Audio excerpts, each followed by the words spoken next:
In this episode, we'll meet Jeff, one of the Falconers who I met in 2021 and who helped introduce me to some giants in the sport. Jeff recovers from a brutal leg injury while picking up a new falcon that might be his last bird ever after 55 years in the sport.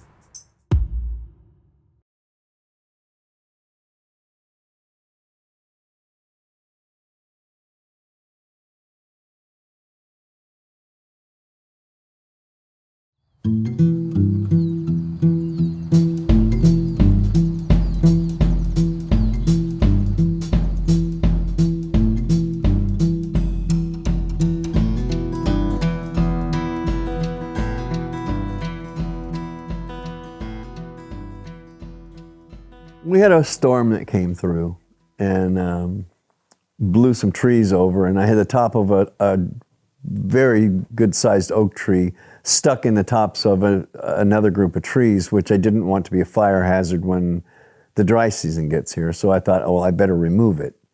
I was up on a ladder about 10 feet off the ground, and as I was taking these angled cuts out of it, I thought, okay, that's good enough. And I heard a pop and a snap. Well, first thing I did was get rid of the chainsaw.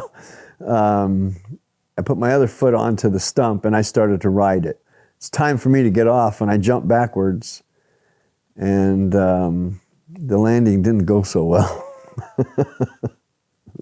So I snapped a bone in my ankle and cracked a couple bones in my foot and snapped my femur at the same time.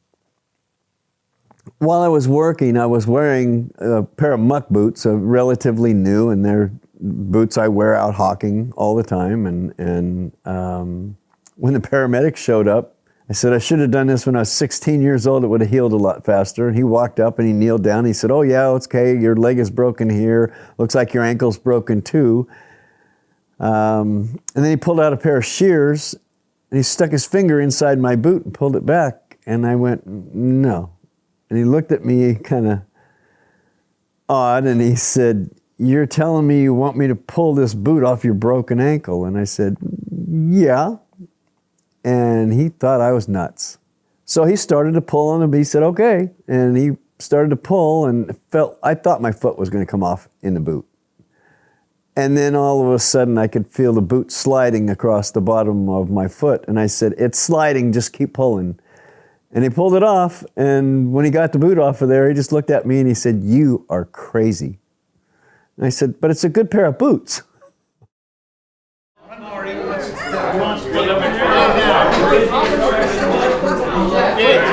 getting myself ready to I hear you. do this. And she grabbed my arm and I was, don't do that, you distract me, I'll be all screwed up.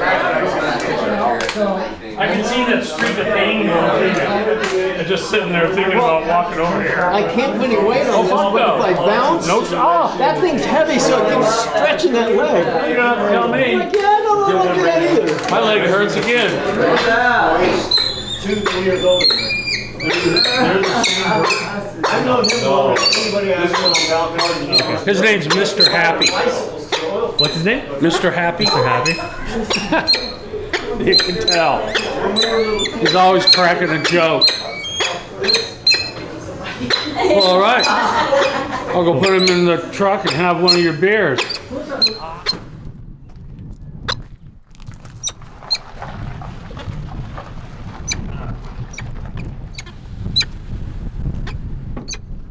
Nice setup, huh? The definition of falconry is hunting wild game with a trained raptor. Basically, what we're doing is training a bird to let us be in their proximity when they do what they do naturally. That's not being a pet sitting on your bookshelf, cuddling you in the living room. That's not falconry. If I do get a new bird to fly this year, it will be what they call a half-half. It'll be half peregrine and half gerfalcon. And yeah, the peregrine's got a pretty good reputation. It's the fastest animal on the planet. From my perspective, there's no other bird to fly than the ger peregrine.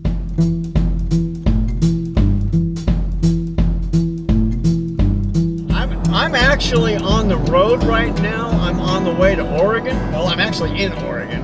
I'm on my way to Cherry's place to pick up a new blackbird. Oh, He's already started them. That's exciting.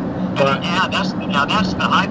I figured out that finally that's why falconers get new birds every year, just so they can get out and fly something while they're waiting. Right. All right, I'll talk to you soon, John. See you next week. Thank Okay, you. Bye. Bye. I'm gonna start this bird and see where I can take it. I just started to recognize that not one of us has a guarantee for tomorrow, and not one of us is getting a day younger. So that's kind of part of what prompted me to do what I'm doing now. I don't have a guarantee for tomorrow. So I'm doing this.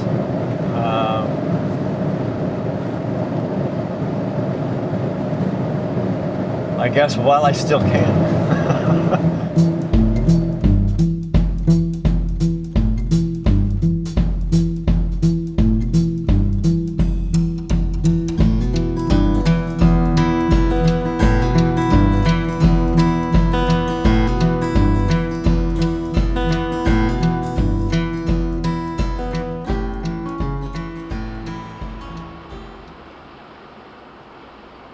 So everything went well today? It couldn't have gone better. Could not have gone better. How'd it go with Dave? He just doesn't want to get involved. Got He just really doesn't want to get involved. Got it. Okay, well, I'd be happy to meet in the field if that's an option. Can you talk to me about the wariness that some people in the community have toward media or journalists or kind of projects like these? Well, I think there's been some things that have happened in the past that have made falconers wary, and one of them was Operation Falcon, and that's a big one.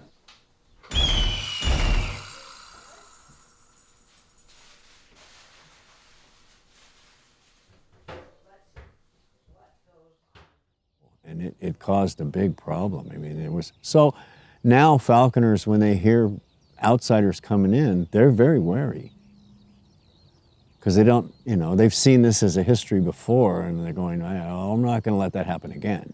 So So if they don't know you, they really don't want to have a whole lot to do with you, and they definitely don't want you involved in their falconry.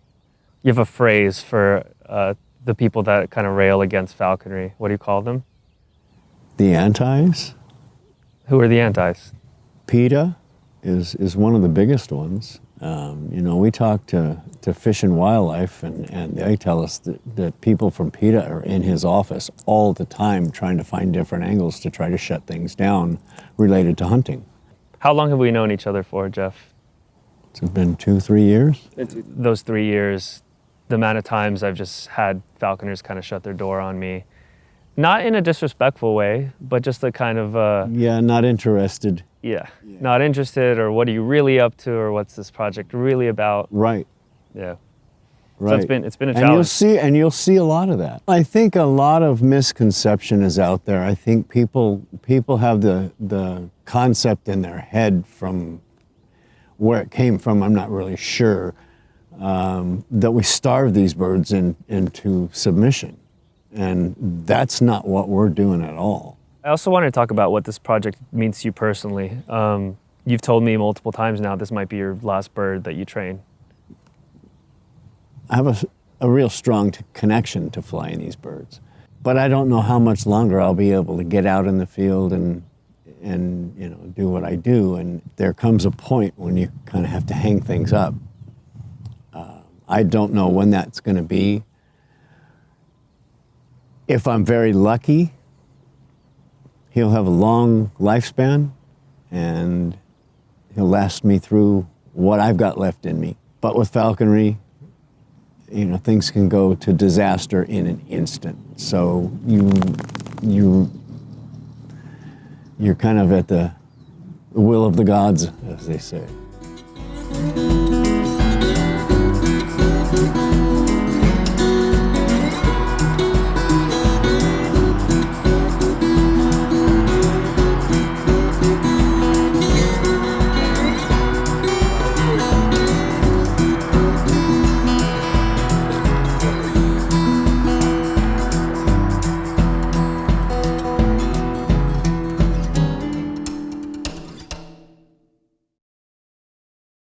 Thanks for watching this episode. If you want to follow more of my work, subscribe to my channel. If you want to support my content, you can find my Patreon link in the description below. With a Patreon membership, you'll get access to more episodes, behind the scenes content, and you can watch my first documentary, Here Falcon. Those are cool perks, but honestly, you're just supporting creators like me so I can go out and do my thing. If you want to support falconry, bird, and habitat conservation, you can find links to organizations in the description below. Thank you for supporting falconers and indie creators.